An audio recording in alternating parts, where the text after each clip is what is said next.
Comment utiliser les écrans de manière à ce que ce soit un usage serein à la maison? Beaucoup de parents se posent la question et c'est ce que nous allons voir dans cette petite vidéo.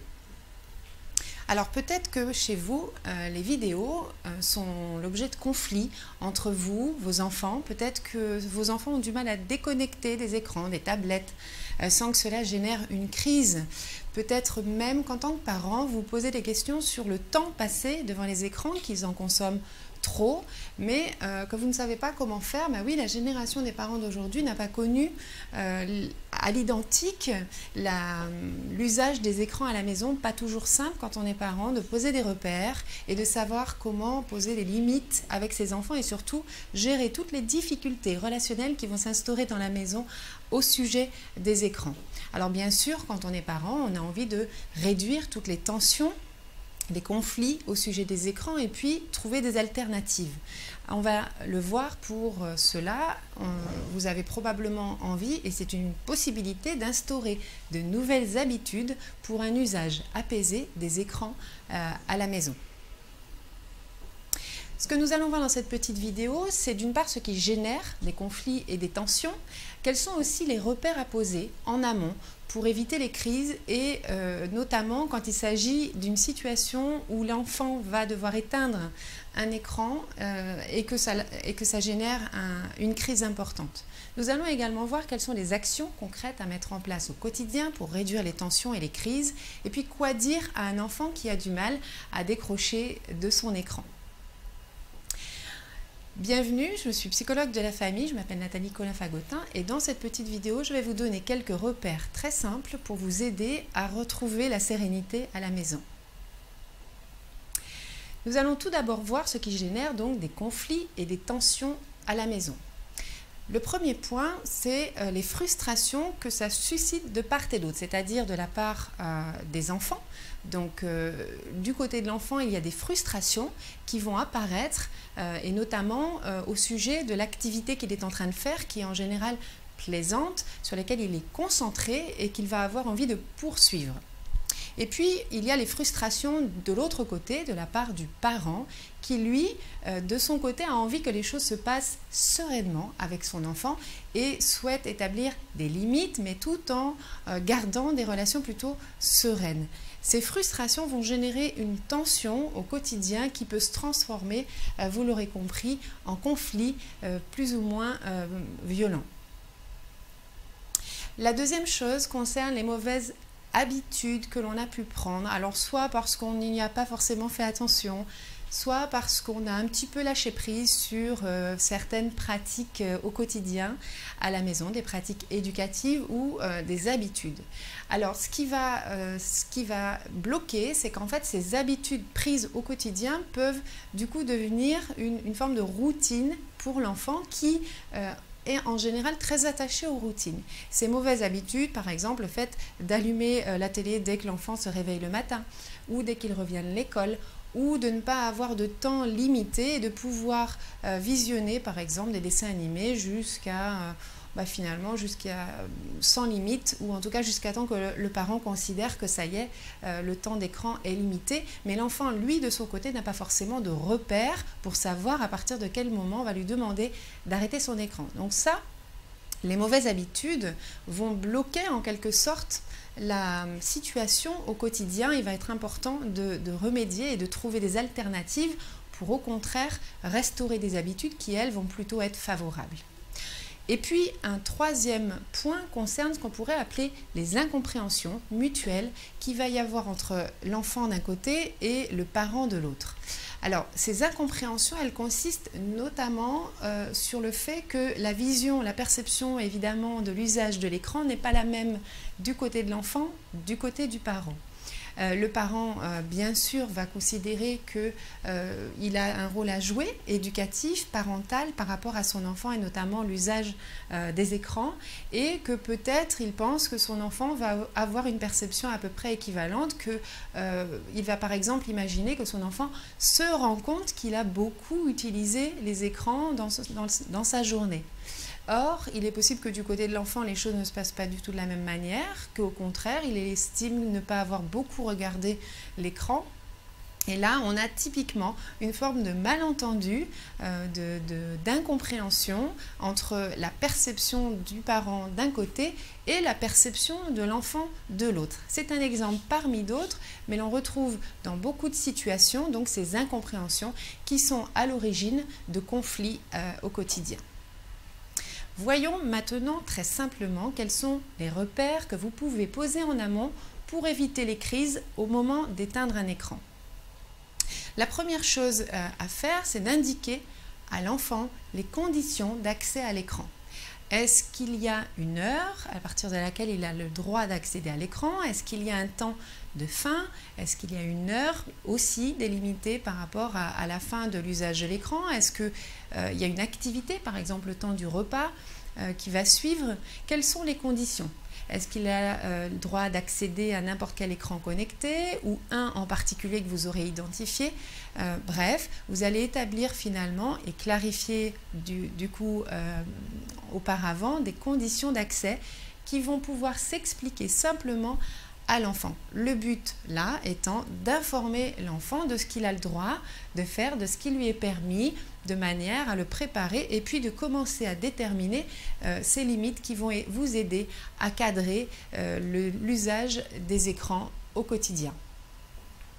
Le deuxième point est d'instaurer de bonnes habitudes avec les écrans, à l'inverse des mauvaises habitudes, sachant que la première étape avant ce deuxième point sera justement de repérer ces mauvaises habitudes qui se seront peut-être au fur et à mesure des jours installées dans le quotidien. Ça veut dire que ces mauvaises habitudes vont devoir trouver une alternative parce qu'il est très compliqué de changer d'habitude, sinon on n'en prend pas une nouvelle. L'idée donc étant d'imaginer une habitude qui va vous convenir, mais qui va aussi convenir à l'enfant, que vous estimez acceptable pour remplacer ce que vous aurez identifié, comme nous l'avons vu tout à l'heure, comme une mauvaise habitude. Nous allons voir ensuite, en troisième point, comment vous allez pouvoir mettre en place des temps sans écran et des temps agréables. Cette partie de la préparation est importante parce que l'enfant a besoin aussi d'identifier des moments plaisir. Il aime jouer, il aime passer des temps plaisants, agréables, c'est bien normal. S'il est habitué à passer du temps agréable uniquement devant un écran, malheureusement, il risque d'associer la notion de plaisir au fait d'être en contact avec un écran, que ce soit une console, une tablette, une télévision. Donc le but là est de lui faire vivre de plus en plus d'expériences de temps donc sans écran qui vont lui permettre de vivre un moment agréable, plaisant, sans qu'il ait besoin d'avoir recours aux écrans. Alors, dans les recommandations, vous connaissez peut-être la méthode des 4 pas qui consiste à établir, c'est une proposition, une suggestion qui a été, on va dire, établie, préconisée par rapport à des repères et les effets des écrans sur le développement des enfants. Donc, pas d'écran le matin au réveil ou en tout cas le moins possible. Pourquoi? Parce que ça peut altérer l'attention et la concentration des enfants à l'école, donc leurs apprentissages. Pas d'écran au moment des repas en famille qui peuvent avoir un rôle beaucoup plus important à jouer, notamment en termes de développement du langage et puis de partage familial. Pas d'écran non plus au moment d'aller se coucher ou juste avant, puisqu'on sait que les écrans peuvent ralentir l'entrée naturelle dans le sommeil de l'enfant. Voilà, et pas d'écran au moment d'une autre activité qui va pouvoir être bénéfique pour l'enfant. Donc, quels sont les temps sans écran que vous pouvez établir dans la journée, identifier et bien sûr expliquer clairement à votre enfant. Quatrième point, montrer l'exemple, évidemment, en éteignant son propre écran. Difficile de demander à son enfant de se déconnecter quand nous-mêmes, parents, on utilise beaucoup nos écrans, on reste connecté dessus. Donc, en éducation, ce n'est pas nouveau. L'exemplarité a un rôle très important à jouer. Donc, montrer que vous pouvez vous aussi et encore mieux, vous avec lui, passez un temps agréable sans les écrans, en éteignant votre propre tablette, votre téléphone, en montrant que beaucoup de temps agréables peuvent être vécus sans ces écrans. Voici maintenant 5 bonnes pratiques que vous pouvez utiliser au quotidien. Alors, en termes d'actions concrètes à mettre en place au quotidien, vous pouvez par exemple, dans un premier temps, rappeler les règles aussi souvent que nécessaire. Vous avez établi, comme nous l'avons vu juste avant, des conditions d'accès aux écrans. Vous allez donc rappeler les règles à votre enfant aussi souvent que possible, c'est-à-dire par exemple juste avant qu'il utilise un écran de manière à rafraîchir sa mémoire sur ce que vous attendez de lui, ce qui est permis et les limites, les conditions que vous avez posées avec lui. Vous allez pouvoir, en deuxième point, prévenir l'enfant quand ce sera bientôt l'heure d'éteindre l'écran. C'est-à-dire que vous allez créer une alerte finalement juste avant que votre enfant aura besoin d'éteindre l'écran et de finir ce temps d'écran de manière en fait à le préparer psychologiquement à bientôt passer à l'étape suivante. C'est important parce que l'enfant n'est pas forcément capable de gérer tout seul, notamment si c'est un jeune enfant, les frustrations liées au fait de quitter une activité plaisante. Le troisième point et l'action concrète que vous pouvez également mettre en place, c'est faire participer votre enfant en le laissant lui-même éteindre son écran. Les enfants généralement aiment être indépendants, faire par eux-mêmes, être autonomes. Faites confiance dans sa capacité à développer cette autonomie, à utiliser cette autonomie. Vous verrez qu'il sera beaucoup plus impliqué dans la nouvelle habitude si vous parvenez à le faire participer et en premier lieu de lui proposer lui-même d'éteindre l'écran avant que ce soit vous qui le fassiez si vraiment il n'en est pas capable ou il n'éteint pas lui-même. Nous allons voir en quatrième et cinquième bonne pratique ce que vous pouvez maintenant faire et surtout dire à un enfant qui a du mal à décrocher de son écran. Alors, vous pouvez tout d'abord, et c'est important, de créer un lien avec votre enfant qui va consister en quelque sorte à vous connecter à ce qu'il peut ressentir à ce moment-là. Globalement, ce qu'il peut ressentir, c'est de la frustration au fait que décrocher de l'écran, c'est quelque chose qui lui est pénible. Donc vous allez d'abord créer une connexion qui va consister par exemple à lui dire « je comprends que ce soit frustrant pour toi de déconnecter, d'éteindre cette télé, d'arrêter la partie de jeu que tu as commencé, etc. » Faire ça, c'est comme lui donner plus de capacité et l'aider à maîtriser cette frustration pour qu'il puisse parvenir, comme on l'a vu tout à l'heure, à délaisser cet écran.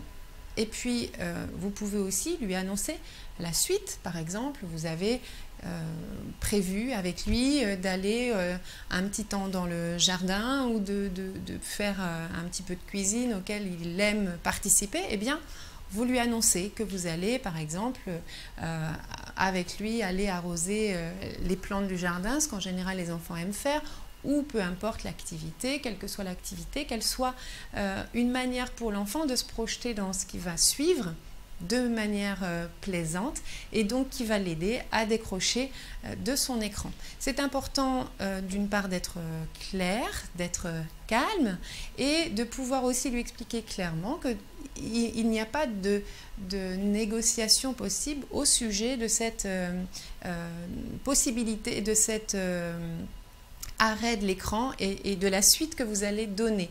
C'est pas un choix que vous lui laissez, c'est juste que vous l'accompagnez à passer à l'étape suivante, sachant que vous avez compris que ce n'était pas forcément facile pour lui. Et puis un dernier point qui est juste une note qui peut peut-être vous aider au quotidien parce que j'entends assez souvent des parents estimer que la frustration, parfois, ils aimeraient bien l'éviter parce que c'est pas toujours agréable quand on est parent de jouer finalement un rôle un petit peu de méchant, de gendarme, de quelqu'un qui rétablit les limites et voilà, c'est pas forcément agréable pour certains parents. Et en même temps, si ça peut apaiser ce sentiment-là de devoir assurer un rôle qui n'est pas forcément agréable, eh bien dites-vous que Les frustrations chez l'enfant sont inévitables. Non seulement elles sont inévitables, mais elles sont nécessaires en termes d'apprentissage et de développement à l'enfant pour l'aider à dépasser toutes les frustrations qu'il va être amené à vivre dans sa vie d'enfant et en grandissant. Voilà.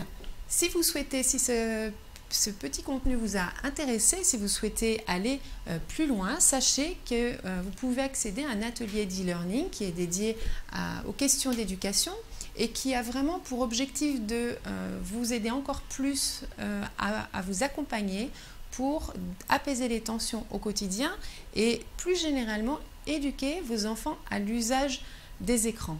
Nous voyons dans cet atelier e-learning, par exemple, comment intervenir pour que votre enfant fasse bon usage des écrans connectés à la maison, soit protégé quand il utilise un téléphone ou une tablette connectée, qu'il sache quoi faire, quoi dire quand il est confronté à des contenus inadaptés sur Internet ou à la télévision.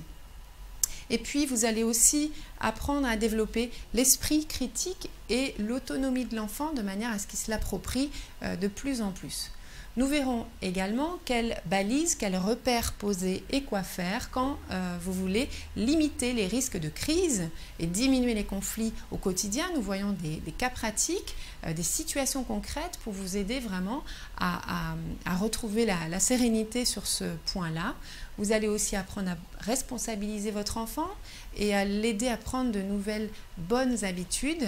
Vous allez aussi voir quand votre enfant veut créer un profil sur un réseau social. Ils sont de plus en plus jeunes à demander à accéder aux réseaux sociaux qui pourtant sont légalement autorisés à partir de 13 ans. Eh bien, comment réagir, comment éventuellement l'accompagner si vous décidez de l'inscrire sur un réseau social.